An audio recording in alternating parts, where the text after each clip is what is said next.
berikan pujian, katakan ingat kasih. Ingat kasihnya, ingat kebaikannya,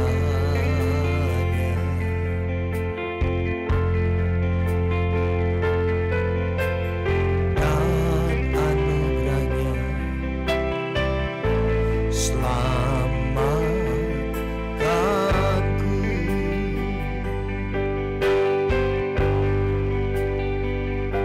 sebab kasihnya setinggi langit,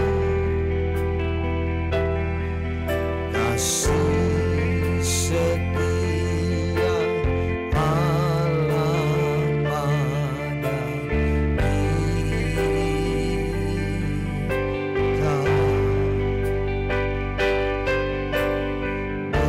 Besar kasih Allah pada kita. Sama-sama katakan, ku takkan lupa.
Ku takkan lupa kasihnya.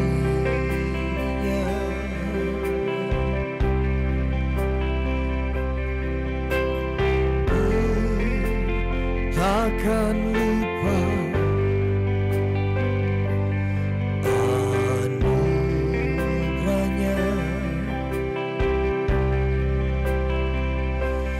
Dia penuhkan,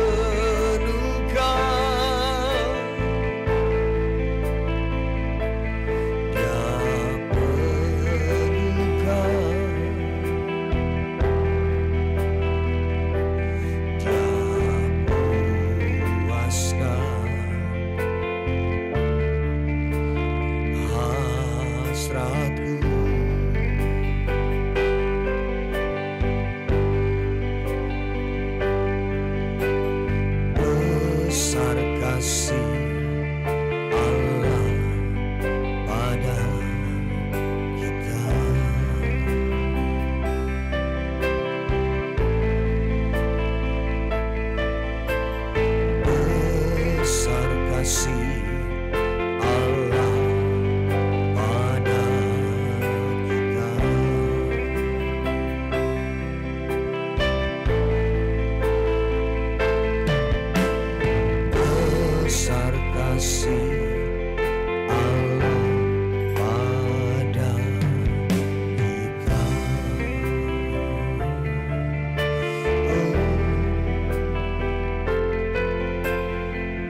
kasih Tuhan. Haleluya.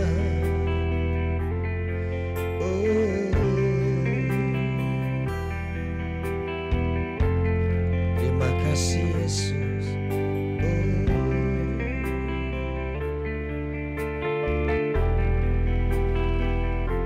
Kami bersyukur ya Tuhan. Haleluya. Karena kasih-Mu, karena kebaikan-Mu Tuhan.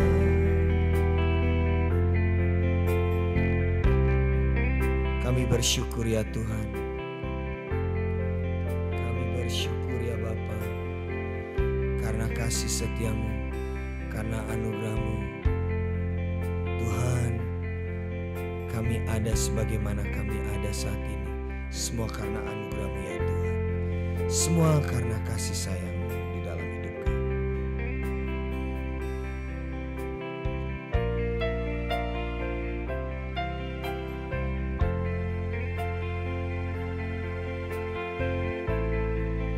Terima kasih Yesus.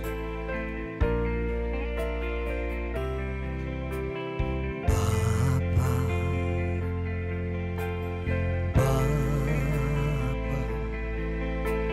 ku naikkan syukur padamu. Bapa,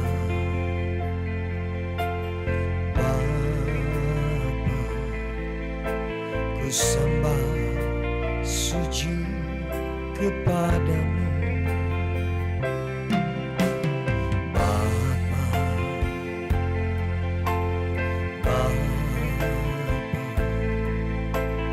Ku naikkan syukur padamu.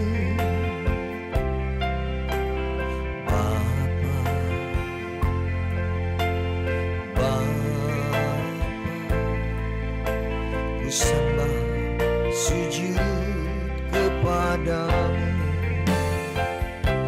Sungguh besar dan kudus nama-Mu Bapa, ku selalu puji nama-Mu. Besar setia-Mu, rahmat-Mu di dalam hidupku Bapa, ku mengasihi-Mu. Sungguh besar dan kudus nama-Mu Bapa, ku selalu puji nama-Mu.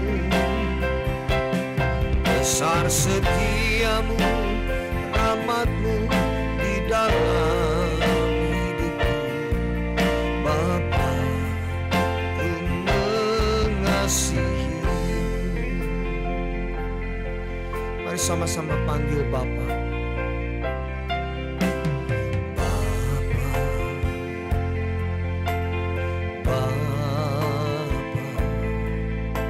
Ku naikkan syukur padamu.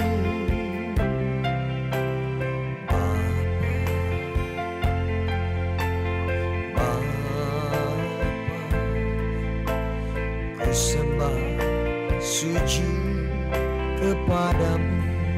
Lagi katakan Bapa.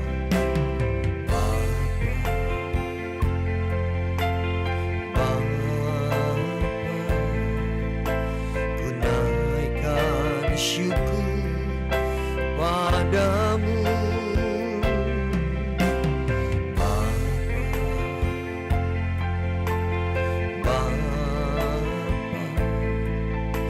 Ku sembah sujud kepadamu. Sungguh besar dan kudus nama-Mu Bapa, ku selalu puji nama-Mu. Besar setiamu, rahmat-Mu di dalam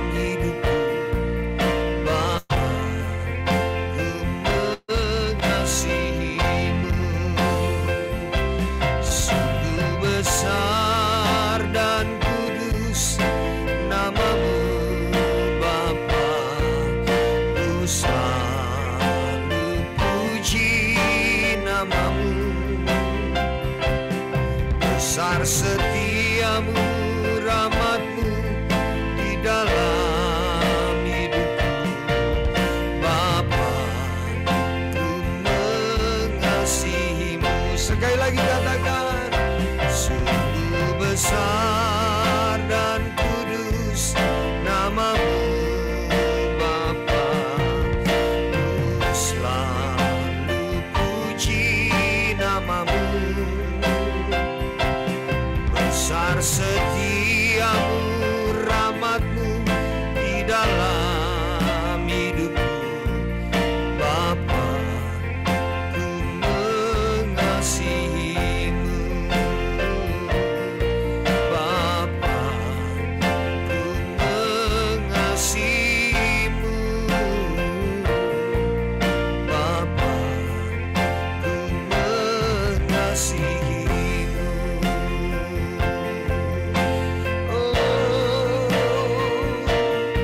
Sungguh ku mengasihimu Bapa, sungguh ku cinta Kau.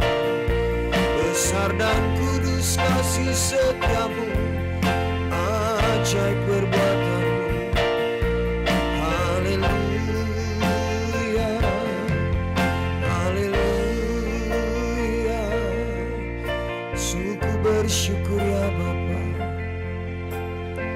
Terima kasih Bapa. Haleluya. Ada firman Tuhan di dalam Yohanes 13 ayat 34 berkata, Aku memberikan perintah baru kepada kamu, yaitu supaya kamu saling mengasihi, sama seperti aku telah mengasihi kamu. Demikian pula kamu harus saling mengasihi. Alkitab mengajar kita untuk mengasihi orang lain, seperti Yesus telah mengasihi kita. Bagaimana cara Tuhan mengasihi kita? Yesus mengasihi kita tanpa syarat. Bahkan dia rela berkorban untuk menunjukkan kasihnya kepada kita. Demikian juga dengan kita, kita mengasihi orang tanpa syarat, yang artinya kita tidak mengasihi orang berdasarkan kesukuan, tidak berdasarkan kelas ekonomi, dan sebagainya. Tetapi kita mengasihi setiap orang tanpa syarat. Dan seringkali kasih menuntut kita untuk berkorban bagi orang-orang yang kita kasihi. Tetapi kita juga harus ingat firman Tuhan yang berkata di dalam Matius 22 ayat 39 berkata demikian. Kasihilah sesamamu manusia seperti dirimu sendiri. Kita mengasihi orang lain sama seperti Kristus telah mengasihi kita. Yes, tetapi jangan melupakan ayat firman Tuhan ini untuk mengasihi orang lain seperti mengasihi diri sendiri. Yang artinya sebelum kita mengasihi orang lain, saudara harus terlebih dahulu menang atas diri sendiri, saudara bisa mengasihi diri sendiri, saudara bisa bersyukur atas keberadaanmu, saudara bisa menerima dirimu sendiri. Saudara bisa bersyukur, saudara bisa bangga atas siapa dirimu, sehingga engkau bisa mengasihi orang lain. Ada banyak orang karena telah menerima kasih Tuhan, dan karena cintanya kepada Tuhan, dia selalu ingin berbuat baik kepada banyak orang. Dia suka menolong orang lain. Dia mudah untuk berbelas kasihan kepada orang lain. Mereka suka untuk menyenangkan orang lain, suka membawa orang lain di dalam kebahagiaan, suka menolong, bahkan suka sekali berkorban untuk kepentingan dan kebutuhan orang banyak. Mereka selalu ingin untuk tidak pernah mengecewakan orang. Di hatinya selalu ada orang lain, di pikirannya ada orang lain, sehingga sibuk dengan melayani orang lain. Tetapi Alkitab berkata, kasihilah orang lain seperti dirimu sendiri.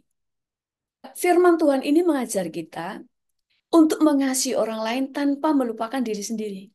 Jangan sampai kita melayani banyak orang, lalu lupa dengan mengorbankan diri sendiri.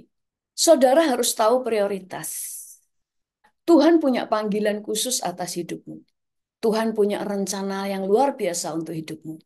Tapi seringkali akan banyak orang yang akan mendistrak pikiranmu, waktumu, sehingga kamu tidak lagi tahu prioritas di dalam hidupmu.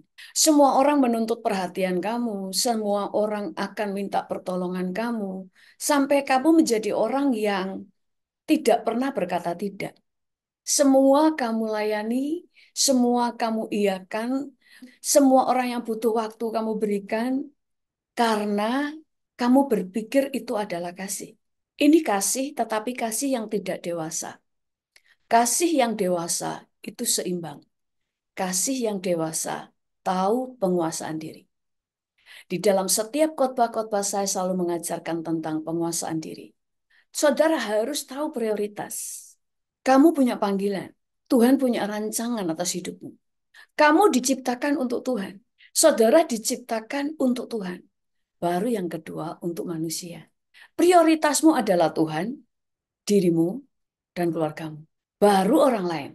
Kamu tidak boleh terlalu sibuk melayani orang lain, mendengarkan orang lain, memberi waktu untuk orang lain, pergi berkunjung ke rumah sakit, belum lagi urusan di dalam keluarga kamu, memasak untuk anak-anakmu, dan sebagainya, sampai kamu kehilangan waktu untuk dirimu sendiri. Kalau kamu sudah mengutamakan orang lain sampai kamu tidak punya waktu buat dirimu sendiri, sampai kamu tidak punya waktu untuk Tuhan, artinya kamu telah bertindak sebagai Tuhan. Engkau sedang memposisikan dirimu menjadi juru selamat bagi orang lain. Dan ini berbahaya. Karena Tuhan adalah Allah yang cemburu. Dialah juru selamat, bukan kamu. Kita adalah saluran berkat, tapi kita bukan juru selamat. Saudara harus punya waktu untuk menyendiri. Saudara harus punya waktu untuk memulihkan kesehatan kamu. Saudara harus punya waktu untuk memulihkan tenagamu, memulihkan kesehatan kamu. Ada waktu untuk saudara beristirahat. Saudara punya waktu untuk menyalurkan hobimu. Karena hobi itu membuat saudara refreshing, menjadi diri sendiri, menikmati siapa dirimu. Jangan berpikir hobi itu dosa, kecuali hobimu adalah hobi berbuat dosa. Menikmati dirimu dan punya waktu antara kamu dan Tuhan, dan antara kamu dengan dirimu sendiri. Kamu perlu waktu untuk seimbang, sehingga engkau tetap menjadi sehat, roh, jiwa, dan tubuhmu. Karena pada waktu saudara mulai kelelahan, saudara mulai depresi, baik tubuh maupun mental, dan roh saudara, saudara tidak akan bisa melayani orang lain. Saudara tidak bisa melayani keluargamu dengan maksimal. Akhirnya saudara akan menjadi kecewa dan mengecewakan banyak orang. Itu sebabnya kita memang harus mengasihi orang lain. Tapi jangan salah prioritas. Pertama Tuhan, lalu dirimu, baru orang lain. Orang lain di sini ada keluarga dan teman-teman dan sebagainya. Utamakan keluargamu, baru orang lain. Harus ada prioritas yang benar. Orang yang punya belas kasihan tetapi tidak dewasa, dia selalu ingin menjadi pahlawan bagi semua orang. Dia merasa aku harus kuat sepanjang waktu, harus selalu hadir di setiap peristiwa, karena semua orang membutuhkan aku, karena aku bisa menolong mereka, karena mereka membutuhkan kehadiranku. Kalau saudara sudah menikah, maka saudara akan merugikan dirimu, merugikan pasanganmu, bahkan anak-anakmu. Kalau saudara belum menikah, saudara akan merugikan dirimu sendiri dan keluarga besarmu. Mungkin saudara juga akan merugikan pekerjaanmu atau calonmu. Karena ada saat-saat pada waktu saudara sudah mulai jatuh, sakit, stres, depresi, kelelahan roh, jiwa, dan tubuh. Karena hubungan saudara dengan Tuhan rusak, sehingga roh saudara juga lelah, roh saudara menjadi padam. Siapa yang bisa menolong? Kadang-kadang semua orang yang sudah kamu layani, mereka tidak bisa menolongmu. Karena mereka sudah terbiasa ditolong. Mereka tidak terbiasa menolong. Itu sebabnya kenapa kita harus tahu mengasihi diri sendiri, baru orang lain. Ada banyak orang itu tidak tahu kesibukanmu. Orang cuma taunya, aku butuh didengarkan, aku butuh dikunjungi, aku butuh ditolong. Dan mereka semua akan mencari saudara, karena semua orang tahu bahwa saudara selalu available buat mereka. Semua orang akan memperlakukan saudara seperti Anda memperlakukan diri sendiri. Saudara bukan Superman. Saudara bukan Superman, saudara bukan juru selamat. Saudara bukan Tuhan. Saudara perlu mencintai dirimu sendiri untuk bisa mencintai orang lain. Karena saudara harus penuh dulu, sehingga saudara bisa memberi kepada orang lain. Jangan dalam keadaan kosong, dan saudara berusaha memenuhi kebutuhan orang lain. Maka saudara akan kelelahan. Di puncaknya saudara akan menjadi kecewa. Saudara akan berkata, orang-orang tak perhatikan, tapi tidak ada yang memperhatikan aku. Aku sudah menolong banyak orang, tetapi tidak ada yang menolong aku. Tetapi pada waktu saudara bisa mencintai dirimu, saudara tahu apa yang kamu butuhkan di dalam hidupmu. Pada waktu dirimu penuh dengan Tuhan, penuh dengan sukacita, maka saudara bisa memberi orang lain dari kelebihan saudara. Sehingga pada waktu orang-orang tidak bisa membalas kebaikan, kamu tetap bisa tegak berdiri. Karena kamu tidak kosong. Hidupmu tetap penuh. Hidupmu stabil. Itu sebabnya saudara harus membangun karirmu. Jangan sibuk menolong orang lain. Saudara harus menolong orang lain. Tapi jangan melupakan prioritas di dalam hidupmu. Yaitu mencintai dirimu sendiri. Dengan membangun hidupmu, mengisi rohanimu, membangun mentalmu, membangun kesehatanmu, membangun finansialmu. Sehingga jangan sampai kita menjadi orang yang finansial kita berantakan, tapi kita sibuk melayani orang lain. Sehingga pada waktu orang-orang yang kamu layani semuanya menjadi sukses, karena mereka semua sukses, sementara engkau tetap stay pada tempatnya. Akhirnya saudara akan menjadi kecewa. Mungkin kita berkata apa yang kita tabur, apa yang kamu tabur akan kamu tuai. Benar. Kasih yang kamu tabur akan kamu tuai. Tapi kebodohan yang kamu tabur juga akan kamu tuai. Itu sebabnya hidup kita harus seimbang, utuh. Saudara perlu menjaga dirimu untuk bisa menjaga orang lain. Saudara perlu menang di dalam keuangan supaya saudara bisa mengajar keuangan kepada orang lain. Bukan berarti saudara mengasihi orang lain menunggu saudara sempurna. Tetapi selalu punya prinsip. Saudara harus selalu 1 mile lebih maju daripada orang-orang yang kamu layani. Kamu mengasihi orang lain karena kamu sudah penuh dengan kasih. Dan itu terus maju. Tuhan Yesus saja tahu batas kemampuannya pada waktu dia menjadi manusia. Dia tahu dia butuh istirahat.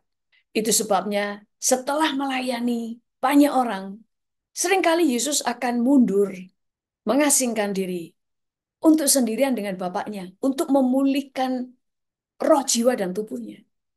Dia mau penuh lagi dengan Tuhan, dia mau penuh lagi dengan hadirat Bapaknya, dia mau penuh lagi diisi roh, jiwa, tubuhnya dengan hadirat Bapaknya, dan dia memulihkan tubuhnya yang lelah supaya bisa fresh kembali. Itu sebabnya kadang pada waktu Tuhan menyembuhkan orang sakit, Tuhan berkata, jangan cerita kepada banyak orang. Kenapa? Karena ada waktu-waktu tertentu. Tuhan tahu, bukan waktunya orang-orang tahu ada kedatangannya. Karena kalau semua orang di kota itu tahu kedatangannya, maka semua orang datang kepada Yesus. Yang pertama, dia akhirnya terhambat untuk pergi ke tempat lain. Yang kedua, dia tidak punya waktu untuk beristirahat. Saya dulu adalah orang yang selalu melayani orang lain. Mau 1 orang, mau 2 orang. Kalau butuh dilayani, saya akan datang.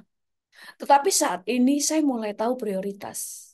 Bahwa saya harus mengasihi diri saya sendiri. Sehingga saya bisa mengasihi orang lain lebih banyak.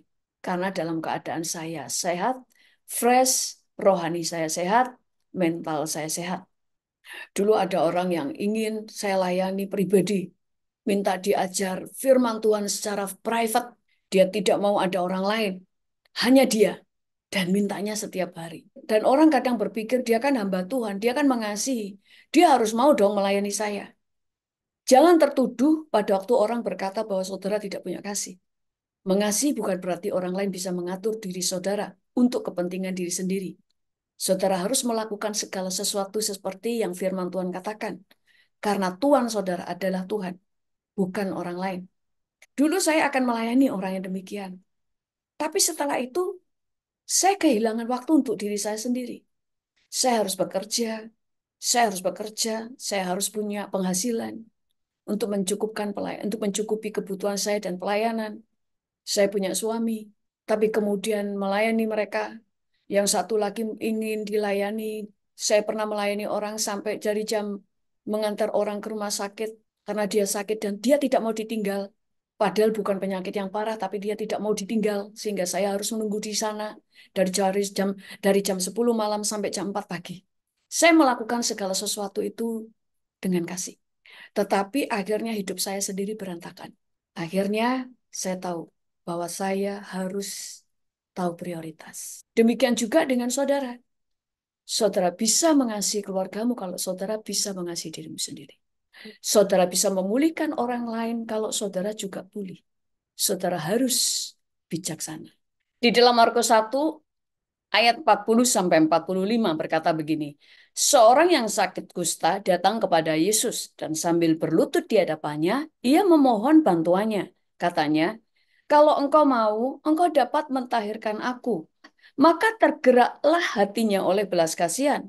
Lalu ia mengulurkan tangannya, menjamah orang itu dan berkata kepadanya, "Aku mau, jadilah engkau tahir."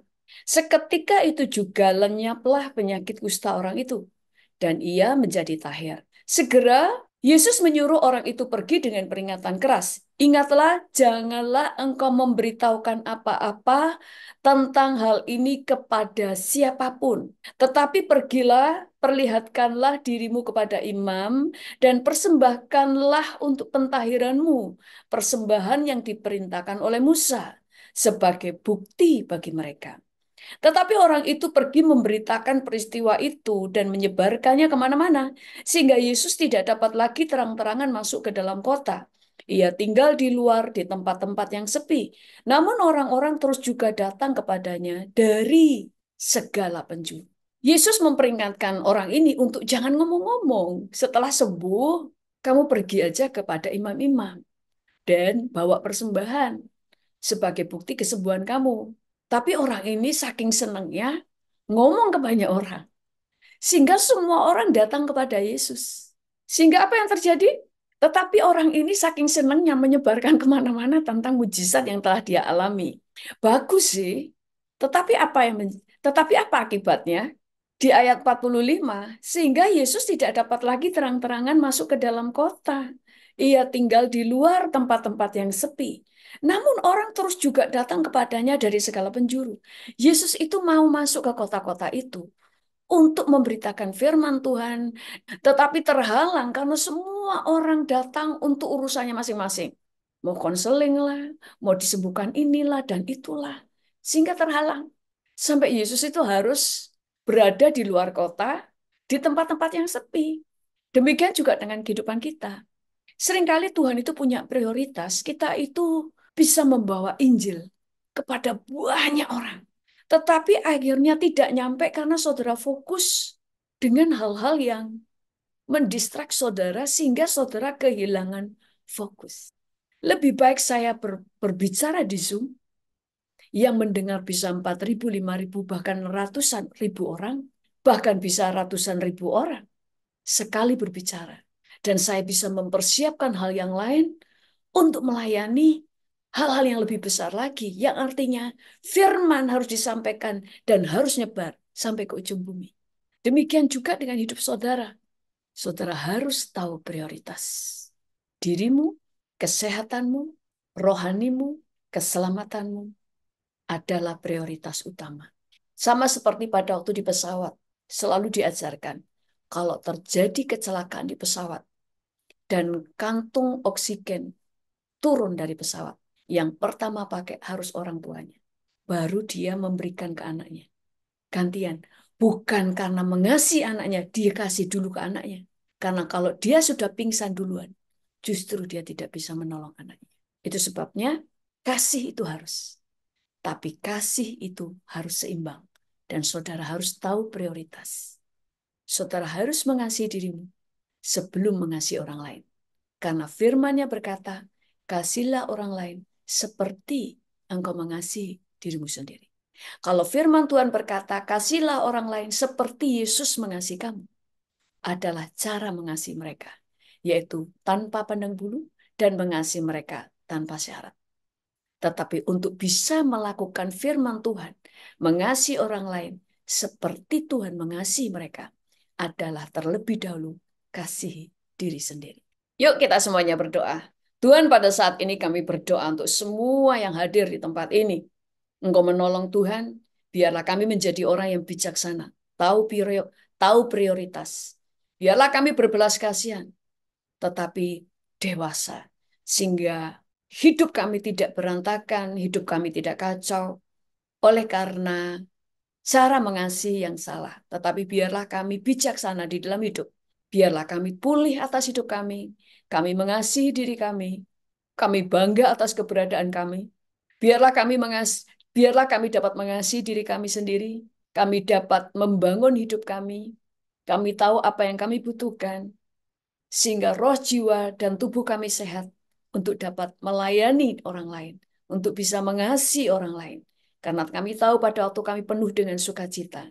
Maka pada waktu kami menguatkan orang lain dengan sukacita. Itu keluar dari kelimpahan sukacita yang kami punyai. Sehingga pada waktu mereka mengecewakan, kami tidak kecewa. Karena hidup kami, roh, jiwa, dan tubuh kami penuh dengan sukacita, penuh dengan Tuhan, penuh dengan damai sejahtera. Kami mengucap syukur kepadamu Tuhan, terpujilah namamu. Dalam nama Tuhan Yesus, haleluya, amin.